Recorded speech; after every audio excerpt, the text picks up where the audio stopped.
గంటల తరబడి ఊపు తగ్గని ఉత్సాహం, ఎండైనా వానైనా పల్స్ డ్రాప్ అవ్వని మొమెంటం. మామూలుగా ఇలాంటి స్పిరిట్ ఎంటర్టైన్మెంట్ ఇండస్ట్రీలో అంటే ఏదైనా స్టేజ్ షో జరుగుతున్నప్పుడు, సినిమా చూస్తున్నప్పుడు ఫ్యాన్స్లో కనబడుతుంది కొన్నిసార్లు. అలాగే క్రికెట్ స్టేడియంలోను, స్పోర్ట్స్ గ్రౌండ్లోను అభిమానుల్లో అలాంటి కేరింతలు చూస్తాం.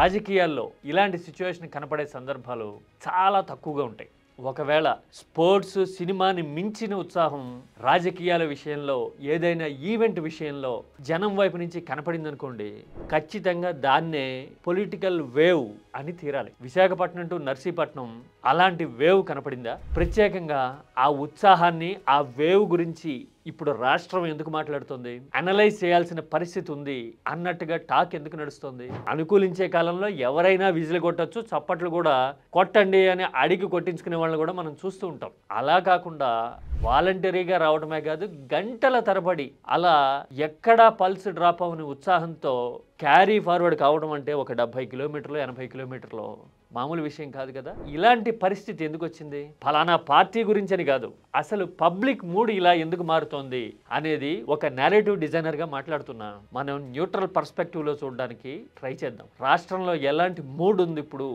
అనేది మనకి అర్థమయ్యేందుకు అవకాశం ఉంటుంది. అందుకే ఈ మాట చెప్పడం.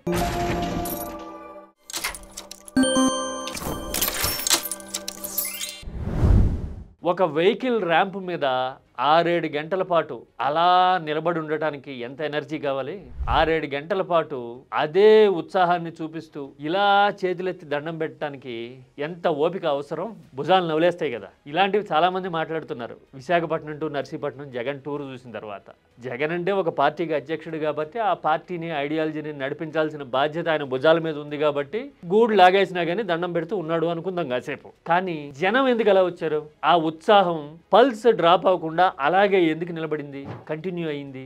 పైగా ఎక్కడికక్కడ ఆపేందుకు, ఫిల్టర్ చేసేందుకు ట్రై చేసినా వెనక్కి నెడుతూ ఉన్నా కానీ తోసుకుని ముందుకు రావాలి అంటే what it takes? Conviction, commitment, ఇంకా అంతకు మించిన ఎమోషన్ ఏదో కావాలి కదా. మరి ఇలాంటి మా మొమెంటంని చూసిన తర్వాత అసలు ఏపీలో ప్రెసెంట్ ఉన్న 2 పొలిటికల్ ఐడియాలజీస్కి అసలు ఫీచర్స్ ఎలా ఉంటాయి అనేది ఒక్కసారి షార్ప్గా చూద్దాం. ముందు ఈ మాబ్ ఎందుకు వచ్చింది ఇలాగా అనేది చూసేందుకు అసలు వైసీపీ క్యాడర్లోను, YCP pro YCP thought process ఉన్న వాళ్ళలోనూ ఇప్పుడు ఎలాంటి సిచ్యువేషన్ ఉందనేది ఒక్కసారి లైట్గా టచ్ చేద్దాం. మొదటిది, వైసీపీ ఓడిన తర్వాత సఫకేషన్ని ఫీల్ అవుతుంది గ్రౌండ్ లెవెల్లో. ఎదురుదాడి రావడమా, లేదంటే కేసులు పెట్టడమా, లేదంటే కనుక అసలు ఎలాంటి ఫలితం ఎందుకు వచ్చింది అని అర్థం కాకపోవడమా, అన్నిటికీ మించి అసలు రూల్డ్ అవుట్, మీకు అసలు విపక్ష స్థాయి కూడా లేదు అని చూపిస్తున్న హ్యూమిలియేషన్, ఇవన్నీ కలగలిపి ఒక కసిని రగిలిస్తున్నట్టున్నాయి క్షేత్రస్థాయిలో. అందుకోసమే ఏకంగా 70 కిలోమీటర్ల పాటు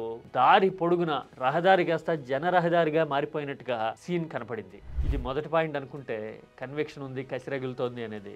రెండోది, ప్రతి ఒక్కళ్ళలోనూ ఎందుకో ఇది నా బాధ్యత అనుకుంటున్న స్పిరిట్ ఉందా అని కొన్ని వీడియోస్, కొన్ని సిచ్యువేషన్స్ చూస్తే అర్థమవుతోంది. అధికార యంత్రాంగం వైపు నుంచి, పోలీసుల వైపు నుంచి ఒత్తిడి వచ్చినా మేము ఉంటాం సార్ అని చెప్పేసి అని ఎలాంటి పొలిటికల్ బ్యాక్గ్రౌండ్ లేనోడు వాళ్ళతో వాదనకి దిగాలి అంటే కమిట్మెంటో, గట్సో, లేదంటే గనక ఏమైనా పర్వాలేదు మేము నిలబడాలి అనుకుంటున్న పిచ్చో ఉంది అనుకోవాలి కదా. ఇదిగో ఇలాంటివే. ఇది రెండోది. మూడోది, చాలా గుణాత్మకమైన అంటే క్వాలిటేటివ్ చేంజ్ ఒకటి ఈ మధ్యకాలంలో కనిపిస్తున్నది ఏంటంటే, వైసీపీ వాళ్ళు బూతులు తిట్టేస్తున్నారు, గేలు చేసేస్తున్నారు, బుల్డోజ్ చేసేస్తున్నారు అని మాట్లాడేవాళ్ళు కదా ఆ మధ్యన. అధికారం పోయిన తర్వాత అది కూడా పోయిందో లేకపోతే దాదాపుగా తగ్గిందో. ఇప్పుడు సబ్జెక్ట్ మాట్లాడడము, సబ్స్టెన్స్తో కౌంటర్ చేయడానికి సోషల్ మీడియాలో కూడా ఒక కొత్త మొమెంటం వైసీపీ వైపు నుంచి కనపడుతోంది. ఆ బూతులు తిట్టే nature with added frustration TDP వైపుకి వెళ్ళిపోయింది మొమెంటం. మీరు చూడండి కావాలంటే ఆన్లైన్లో ఇప్పుడు బూతులు ఎవరు ఎక్కువ తిడుతున్నారు అని న్యూట్రల్గా సర్వే చేస్తే, ఆధారాలు వెలికి తీస్తే అదంతా ఎల్లో ఫెల్లో అన్నట్టుగా ఉంటుంది మొమెంటం. అంటే నెగిటివ్ మూడ్ గతంలో వైసీపీ మీద ఉంటే ఇప్పుడు అది టీడీపీ వైపు షిఫ్ట్ అయిపోయింది. ఈ మూడు కలగలిపి ఇప్పుడు వైసీపీలో ఒక ఉత్సాహాన్ని తీసుకొచ్చినట్టున్నాయి. అదే నర్సీపట్నం టూర్లో కనపడినట్టుంది. అందుకోసమే జగన్ కూడా కేవలం కాలేజీ స్థలాన్ని సందర్శించి మాట్లాడడం కంటే కూడా జనంతో ఇంటరాక్ట్ అవ్వాలి అనే ఉద్దేశంతోనే ఏమో బీసీ హాస్టళ్లలోనూ, ప్రభుత్వ స్కూళ్లలోనూ విద్యార్థులు పడుతున్న యాతన మీద స్పందించేందుకు కొంత సమయం కేటాయించారు. కేజీహెచ్ లాంటివి విజిట్ చేయడం చూసాం. అలాగే స్టీల్ ప్లాంట్ బాధితులతోనూ సిమెంట్ ఫ్యాక్టరీని వద్దు అని పోరాడుతున్న వాళ్ళతోనూ మాట్లాడడం చూసాం. ప్రైవేటీకరణకు వ్యతిరేకంగా వైఎస్ఆర్ కాంగ్రెస్ పార్టీ ఎప్పుడు మీకు తోడుగా ఉంటది. జనం నుంచి అయితే వందల కొద్ది వినతి పత్రాలు తీసుకోవడం చూసాం. అంటే ఈ ఏరియాలో మొత్తం అన్ని ఇష్యూస్ ని కవర్ చేస్తూ జగన్ వెళ్తూ ఉంటే మేము అన్ని రకాలుగా నీతోనే ఉన్నామని చెప్పడానికి ఈ జనం పోటీ పడ్డారేమో అని అనిపిస్తుంది. బై అండ్ లార్జ్ సినారియోని అనలైజ్ చేస్తే కనిపించే ఫ్యాక్ట్స్ ఇవి. మరి ఇదే టైంలో టీడీపీలో మూడ్ అండ్ మొమెంటం ఎలా మారుతూ ఉన్నాయి? టీడీపీ ముందు నుంచి కూడా మీడియా పుష్ మీద డిపెండ్ అయ్యే పార్టీ. టీడీపీ తరఫున గ్రౌండ్ లెవెల్లో పోరాటం చేసే వాళ్ళు లేరని చెప్పను, కానీ వాళ్ళకంటే కూడా మీడియాని ఇనిషియేటివ్ ఎక్కువ తీసుకుంటుంది. అసలు ఇంజన్ డ్రైవరు మీడియానే. అసలు ఎజెండా ఏంటో వాళ్లే డిసైడ్ చేసేస్తారు. అసలు ఎలా ఉండాలో వాళ్లే చెప్పేస్తారు. కులాల గురించి, సామాజిక ఈక్వేషన్స్ గురించి వాళ్లే రాసేస్తుంటారు. ప్రభుత్వం తీసుకున్న డెసిషన్ లో ఆ వైసీపీ వాళ్ళు ఎందుకున్నారు అని మీడియానే క్వశ్చన్ చేసేయడం కనబడుతుంది. అంటే కర్త, కర్మ, క్రియ అన్ని మీడియా బేస్డ్ గానే ఉంటుంది. విపక్షంలో ఉన్నప్పుడు అలాంటి మీడియా మొమెంటం అనేది కలిసి వచ్చినట్టుగా కనిపిస్తే, అధికారంలో ఉన్నప్పుడు మీడియా ఓవర్ యాక్షన్ ఆ పార్టీని సమర్థించే వాళ్ళకు కూడా చిర్రెత్తుకొచ్చేలా చేస్తుంది. ఇప్పుడు అదే జరుగుతోంది. మీడియా రాసుకుంటోంది కానీ చాలా మంది బజ్జునే పరిస్థితి ఆల్రెడీ వచ్చేస్తుంది. ఇది ఒకటి. అంటే గ్రౌండ్ లెవెల్ రియాలిటీ కన్నా, గ్రౌండ్ లెవెల్ యాక్టివిటీ కన్నా మీడియా మొమెంటం మీద నడుస్తుంది అనేది ఒకటే పాయింట్. ఇక రెండోది, జనసేనతో క్షేత్రస్థాయిలో ఫ్రిక్షన్. జనసేన ఆఫ్టర్ ఆల్ 20 సీట్లలో పోటీ చేసిన రాజకీయ ప్రత్యర్థులు అనొచ్చుగాక, కానీ ఆ సఫకేషన్ ఎలా ఉంటుందో అందరికంటే ఎక్కువ టీడీపీ వాళ్ళకి తెలుసు. గ్రౌండ్ లెవెల్లో మండల స్థాయి నుంచి, గ్రామ స్థాయి నుంచి, మేము లేకపోతే మీరు గెలవలేరురా, గెలిచి చూపించడరా చూద్దాం అని వాళ్ళు సవాల్ చేయడం దగ్గర నుంచి ప్రతి ఇష్యూలోనూ టీడీపీ కంటే జనసేనకే ఫస్ట్ ప్రయారిటీ ఇవ్వాలి అని సొంత పార్టీనే డిసైడ్ అవ్వడము, డైరెక్షన్ ఇవ్వడం కూడా టీడీపీ వాళ్ళకి మింగుడు పడట్ల. అందుకోసం ఈ ఫ్రిక్షన్ వల్ల ఇదంతా ఎక్కడ చేస్తాం మనం, సావని వాళ్ళు చేసుకుంటారులే అనే మూడ్ ఇప్పుడు టీడీపీలో చాలా వేగంగా పెరుగుతుంది గ్రౌండ్లో. కాదని చెప్పమనండి, ఓజీ లాంటి సినిమా రిలీజ్ అయినప్పుడు అందులో ఏమీ లేదు, అది పబ్జీ గేమ్ లాగా ఉంది, నరుక్కోవటమే అని ఫేక్ ఐడీలో, ఒరిజినల్ ఐడీలో వాటితో నెగిటివిటీని ఎక్కువ పాపులరైజ్ చేసిన వాళ్ళు టీడీపీ వాళ్ళు ఎక్కువ ఉంటారు. ఇది నిజం కదా, అంతరాత్మలకు తెలిసేట్టు పక్కన.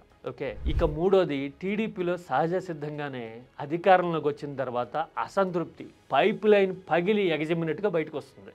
అసలు ఈ నాయకత్వం ఏంటి ఇలా చేస్తుంది, అసలు ఎగిరి దూకి ఇలా చేసేయాలి కదా, ఇలా ఎందుకు చేయట్లా, వాళ్లే తినేస్తున్నారు, ఆ 4-5 చెల్లుబాటు అయిపోతుంది, అప్పటి వరకు ఇలా చెప్పారు ఓటేసే వరకు, ఓటేసిన తర్వాత ఇలా అన్నారు, ఇలాగా ఒక 15-20 పాయింట్లు టచ్ చేస్తే చాలు ర్యాండమ్గా వచ్చేస్తాయి ఇప్పుడు. అందుకోసమే సరిగ్గా ఇలాంటి సిచ్యువేషనే 2019 ముందు కూడా వచ్చింది ఆ పార్టీకి. అందుకే స్తబ్దుగా అయిపోయి నిశ్శబ్దంగా చూస్తూ ఉంటే డీలాపడి మట్టి గరవడం చూసాం ఆ పార్టీ. ఇప్పుడు కూడా ఎక్కడో జగన్ మీదో, వైసీపీ మీద ఉన్న వ్యతిరేకతో మళ్ళీ జగన్ వస్తే కనుక ఏమవుతాము అనే ఆలోచన కొంత ఇగ్నిషన్ లాగా పనిచేస్తూ ఉన్నా కానీ మోస్ట్ ఆఫ్ ద టైమ్స్ అసంతృప్తి అనేది డ్రైవింగ్ సీట్లోకి వచ్చేందుకు నెట్టుకుంటా ముందుకు వస్తూ ఉంది. బహుశా ఇంకొక 6 నెలలకో సంవత్సరానికో డ్రైవర్ సీట్లోకి వచ్చిన తర్వాత అసంతృప్తి అనేది డిక్టేట్ చేస్తుంది. అంటే ఈ రెండింటిని కంపేర్ చేసి చూస్తే ఫైటింగ్ స్పిరిట్, కన్విక్షన్ ఇటువైపు కనపడుతూ ఉంటే డీలా పడ్డము, ఇంటర్నల్ ఫ్రిక్షన్ లాంటివి టీడీపీలో పెరుగుతూ ఉన్నట్టుగా ఉన్నాయి. నర్సీపట్నం మొమెంటం తర్వాత, ఆ భారీ రోడ్ షో తర్వాత